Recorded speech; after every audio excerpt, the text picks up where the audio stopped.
gitu. Jadi mereka baru menaikkan produksinya di 2021, kemudian mereka baru heavy lagi dinaikkan di tahun 2022 ini gitu.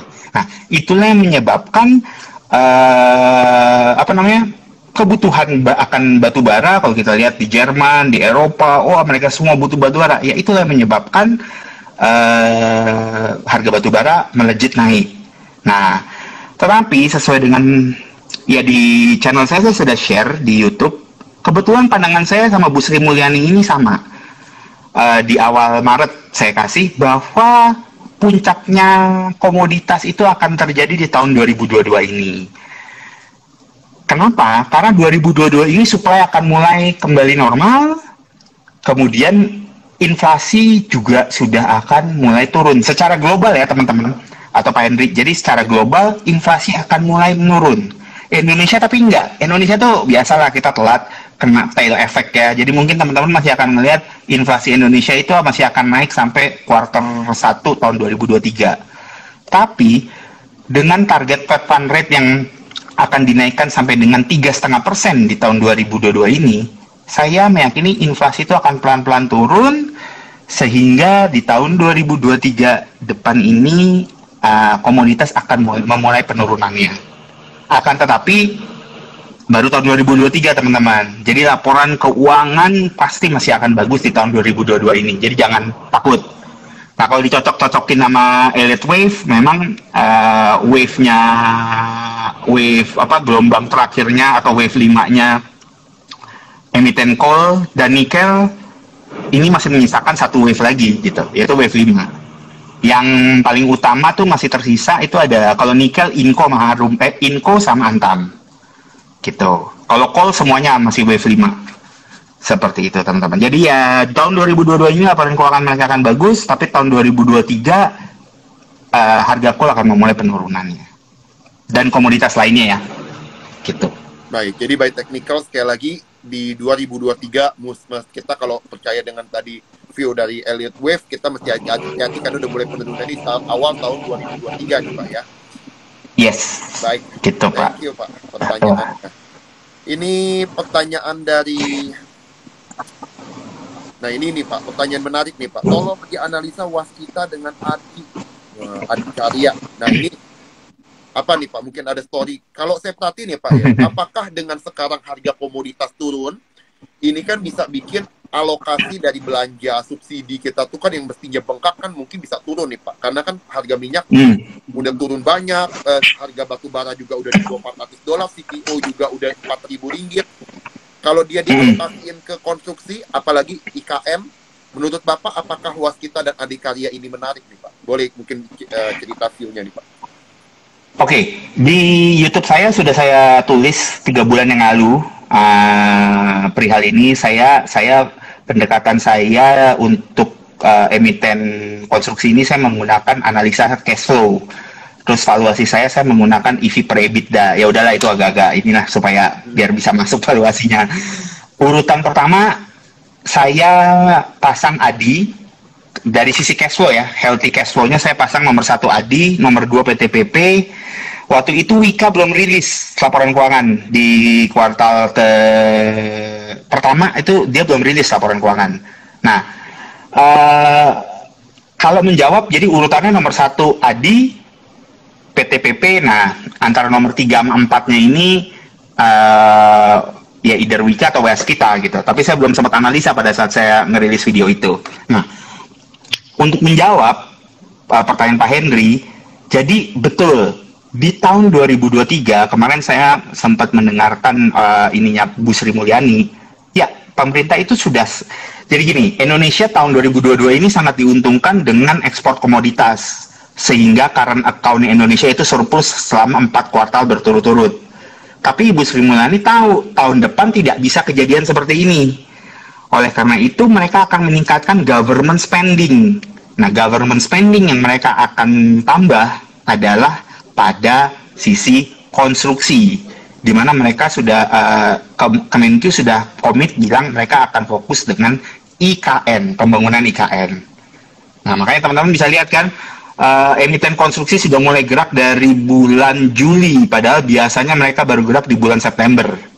Ya udah itu kira-kira. Jadi pemerintah akan mulai shifting dari ekspor komoditas yang mereka dapetin gede, mereka akan mulai shifting ke government spending di tahun 2023 untuk antisipasi turunnya GDP. Seperti itu sih, Pak. Baik, jadi akan di boosting dan itu arahnya salah satunya cara boostingnya melalui konstruksi ya Pak ya. Betul. Menarik ya. Jadi konstruksi Gitu. ini kalau Bapak lihat Adikarya dan kawan-kawan, apakah masih murah sekarang kalau dari analisa Bapak di YouTube? Kalau di kalau kita membandingkan EV per EBITDA, saya melihat memang Adikarya masih murah ya. Jadi jangan lihat PER atau PBV-nya. Wah, berantakan nih dong mereka. Tapi kita harus lihat EV per EBITDA-nya Adikarya maupun PTPP. Ini mereka EV per EBITDA-nya adalah sebenarnya masih lebih murah dari tahun-tahun sebelumnya. Gitu. Ya. Tapi memang saya nggak ngasih target price di channel saya cuma bilang pokoknya saya ngukur deltanya, Pak. Jadi kemungkinan delta antara Adikarya, PTPP, Wika, WSKT dari bottom ke puncaknya itu yang paling tinggi siapa? Nah, saya estimasi paling tinggi adalah Adi yang akan melakukan delta perubahan. Kemudian PTPP. Seperti itu. Thank you nih Pak. Jadi view-nya mengenai Adi sebenarnya cukup positif nih Pak ya kalau by valuation EV per EBITDA-nya. Oke. Betul. Kita lihat nih Pak pertanyaan berikutnya dari Bapak Zero Hand. Bapak Zero Hand ini nggak tahu Bapak apakah ada perhatiin nih Pak antara Agro dan Temas, apakah ada Pak view-nya mengenai dua saham ini? Kalau Temas saya kurang paham ya Pak ya. Kalau Agro sebenarnya Agro ini salah satu yang saya sebut the true bank digital karena mereka masuk ke target unbankable.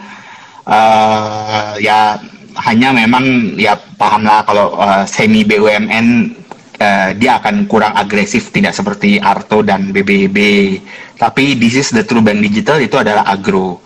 Jadi view saya seharusnya sih Agro akan melakukan right issue ya, tapi mereka belum ngumumin.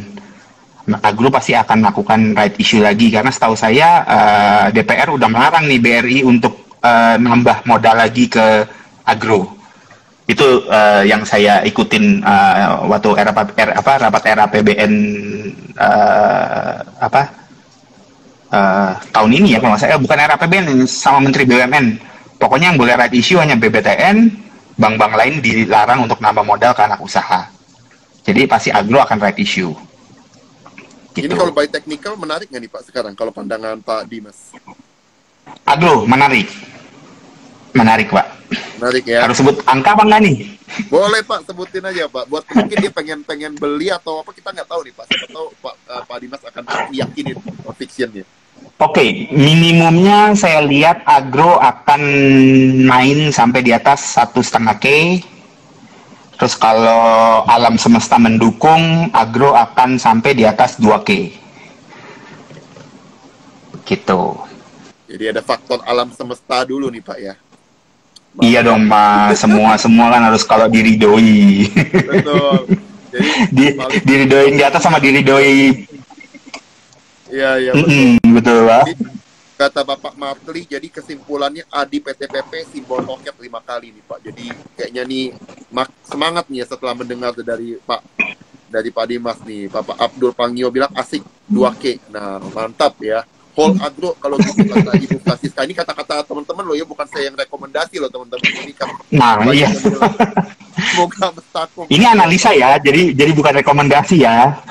Bisa ditonton kok, saya ada videonya mengenai Agro. Nah, makanya teman-teman buat yang belum sampai lihat YouTube-nya Pak Dimas bisa subscribe ya, sekali lagi YouTube-nya Investment ID.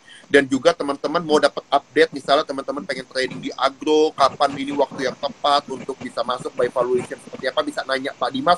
Bapak Ibu yang belum punya rekening, silakan buka rekening, nanti minta kode referralnya sama Pak Dimas Aryo Tejo. Nah itu udah saya kasih DM IG-nya, silakan tanya aja langsung, follow IG-nya Pak Dimas, tanya aja di DM, pasti Pak Dimas nanti jawab untuk buka rekening. Dengan advisernya Pak Dimas, referralnya apa. Nah nanti teman-teman pasti dapat kontak ya Pak Dimas ya untuk bisa nanya langsung. Iya Pak, boleh. Mantap. Untuk membantu perjuangan kebersamaan. Ya. Ini tadi ada yang nanya, baru ditanya nih, brief gimana Pak? Mungkin nanti teman-teman bisa lihat tuh di awal-awal tadi sempat Pak Dimas ada sempat bahas tentang brief ya Pak ya. Iya. Cuma tadi sempat keputus sih sayangnya nih. Nah, ini ada yang nanya, ini saham yang unik nih Pak. Sido, kemarin kan katanya ARB berapa kali nih. Sido, Telkom dong, tolong. Nah, ini gimana nih Pak view-nya Sido nih Pak? Ini salah satu saham bagus sebenarnya. Betul, Sido itu memang sebenarnya saham bagus. Kebetulan minggu lalu saya baru rilis videonya mengenai consumer goods. Tetapi Sido ini kan dia minus 20% ya, first half-nya ya. Saya melihat Sido tidak akan membentuk all-time high lagi, belum membentuk all-time high lagi, dan penurunan consumer goods saya melihatnya hanya rotasi sektor. Tapi saya tidak merekomendasikan, kecuali Anda investor ya, tapi saya tidak merekomendasikan bahwa Sido itu akan breaking all-time high lagi di tahun ini. Malah justru kalau mau saya kasih bonus, view saya lebih ke arah either Unilever atau INDF gitu. Nah, kalau Telkom ya seperti yang tadi saya bilang, Telkom itu salah satu perusahaan yang asetnya gede, sebenarnya bagus, view-nya ini masih bagus untuk telekomunikasi dan BTS ya. Hanya ya dia company yang asetnya gede dan kontribut revenue-nya itu kan masih paling besar dari Telkomsel ya. Gitu. Saya belum analisa apakah Mitel mempunyai kontribusi yang cukup signifikan karena Mitel ada perjanjian jual beli ya Pak, Telkom itu ada divestasi aset ke Mitel, jadi kan apakah mereka harus mengkontribut lebih besar ke Telkomsel ke Telkomnya atau tidak. Nah itu belum saya lihat detail, tapi secara tren makro memang bagus telekomunikasi, tapi ya Telkom ini saham investasi ya, jadi growth-nya tuh agak limited memang karena dia udah asetnya udah besar seperti itu. Jadi kurang bisa lah kalau kita mengharap ya 30-40% tuh kurang bisa. Jadi 10 atau sampai dengan 20% return aja, tapi dari bottom ya 10 sampai 20% return dari bottomnya Telkom saya bilang sih ya oke. Gitu. Baik. Kalau Sido jadi untuk view jangka pendek by trading kurang menarik, tapi kalau Telkom dari bottomnya masih bisa ada potensi upside 10-20%, udah cukup fair ya Pak ya. Baik. Yes, sudah cukup fair. Mantap ya Pak ya. Jadi tadi ini ada yang bilang tulis dong kode referralnya. Nah ini karena banyak yang berapa kali nih Pak ada yang DM begini, kode referralnya apa sih Pak? Biar saya ketikin nih Pak, biar teman-teman bisa itu. Wah, saya juga nggak lupa. Peter 2. Iya, saya ada catatannya. Cuma tadi karena keputus nih teman-teman. Coba saya lihat catatannya lagi ya. Ini sebentar.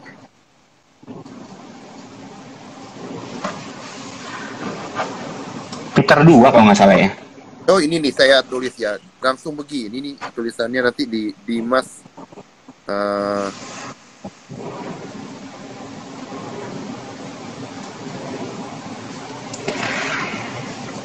Ini nih Pak, Dimas Aryo Tejo. Ini saya pin deh ininya. Nah, foto IG-nya kan? Dimas Aryo Tejo ini ada D-nya kan. Kalau D ini kalau saya lihat nih di sini referralnya online Dimas Aryo. Oh ya udah. Saya terima jadi dari Sukornya. Saya kurang paham itunya Pak. Iya, ini saya mau paste nggak bisa sini. Ini panjang nih soal ifomdeskus.com ya. Nanti teman-teman bisa ini ya. Jangan lupa bisa langsung DM Pak Dimas Aryo Tejo. Jangan lupa tadi udah sempat saya kasih IG-nya Pak Dimas. Nanti teman-teman bisa langsung tanya aja ke Pak Dimas supaya lebih make sense nih. Dapat kode referralnya langsung. Dia udah ada linknya. Nanti tinggal klik linknya, langsung tinggal daftar aja. Seperti itu teman-teman. Yes. Oke, ini ada Mbak Aini juga. Hai katanya. Hai Mbak Aini, thank you sudah join nih. Oke, ini mungkin pertanyaan nih Pak. Ada yang benar-benar kayak minta ulang dong tentang BRIS bro. Dimas kan keputus tadi. Jadi benar-benar pengen tahu nih tentang BRIS. Sedikit aja nih Pak, dirangkum sedikit yang tadi. Oke. BRIS memang sempat ada wacana kan setelah mereka merger, abis ini akan ada right issue. Hanya kalau dari view saya, ini saya belum melihat cash-nya ya. Saya belum melihat ada kepentingan buat BRIS untuk nambah capital. Karena again right issue itu kan kita harus tahu dia mau ngapain gitu. Dia mau apa? Mau ekspansi ke Abu Dhabi atau ke Dubai. Nah, itu make sense. Tapi kalau itu kita juga harus lihat kebutuhan cash-nya. Apakah cash-nya bisa cover itu atau enggak. Gitu. Jadi kalau the way kita melihat right issue harus seperti itu. Apakah ada kegunaannya dan ada urgensinya tanda seperti itu. Itu sih Pak. Hanya memang kalau yang saya, tapi kalau BRIS itu bukan BUMN sih ya hitungannya karena dia di bawahnya Mandiri ya. Kalau BRIS ya sekarang ya. Jadi memang persetujuannya harus ya kita harus ngikutin persetujuannya RUPS-nya Bank Mandiri sebenarnya. Apakah Bank Mandiri menyetujui apa enggak? Hanya setahu saya kalau bank-bank BUMN sedang tidak boleh sedang tidak boleh right issue gitu. Kecuali BTN ya. Seperti itu. Jadi saat ini BRIS saya lihat belum ada kebutuhannya. Gitu sih, Pak.